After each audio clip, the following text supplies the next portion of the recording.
Aqui tá tranquilo, tá tranquilo. Eu sempre falo de uma ex-mulher minha. Eu lembro quando eu vivia com ela, teve um pastor que falou comigo assim, eu botei ele em teste. Ele revelou, pastor, que era de Deus, eu reuni com ele. Aí eu expliquei a minha situação e falou, rapaz, eu sempre preguei um casamento religioso.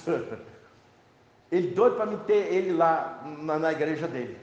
E eu vivendo em pecado, pastor. Eu falei, não tem como reunir com um pastor desse. Irmão, entenda bem, se uma pessoa está vivendo informalmente, sabe o que é, pastor?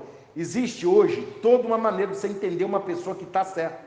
Uma pessoa que vive um com o outro, por mais que ele seja evangélico, eu falo dessa pessoa, mas nós vivíamos juntos, ela era, eu ficava na portaria da igreja, eu deixei de ser evangelista para ser só um cooperador porteiro, e o pastor sabia da nossa situação, ele só dava oportunidade assim, para contar uma bênção, por exemplo, a minha ex-companheira tomava conta das crianças, mas não tinha oportunidade para pregar como eu tenho hoje, o senhor está entendendo?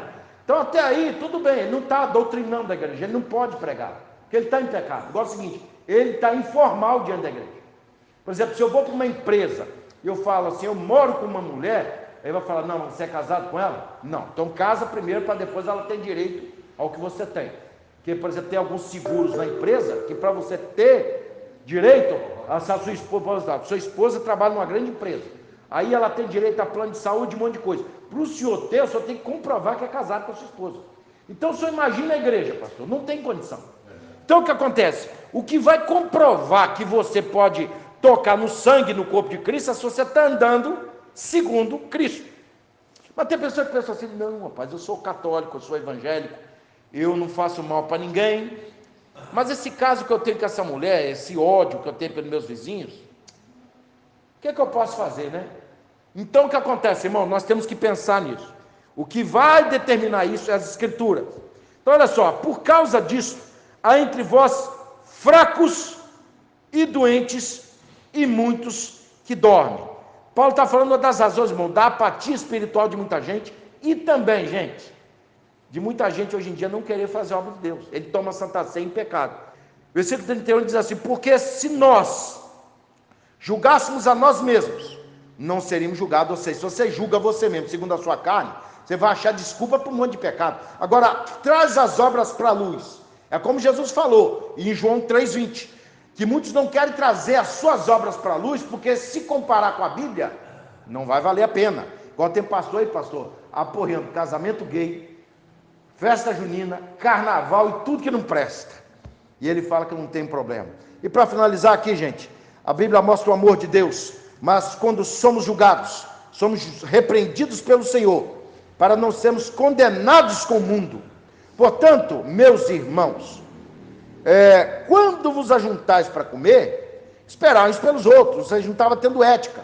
Então aqui, a gente quando o diácono passa, a gente está cantando o hino esperando pelos outros, mas ele não tinha essa ética.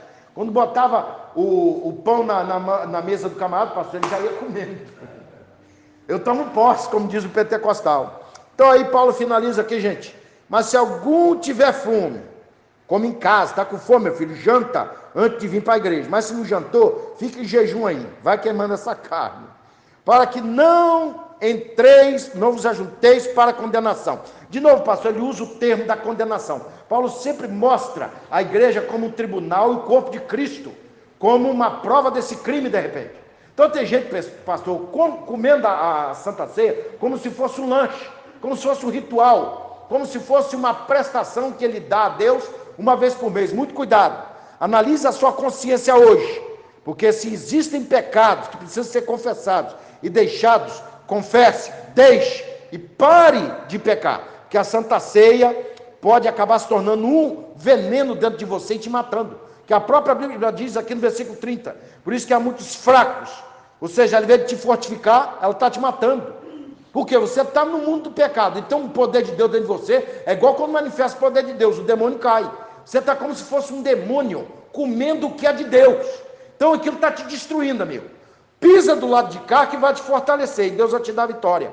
Aí para finalizar, gente, quanto às demais coisas, eu vou ordenar a vocês quando for. O que nós temos aqui, pastor? Um pastor dando ordem.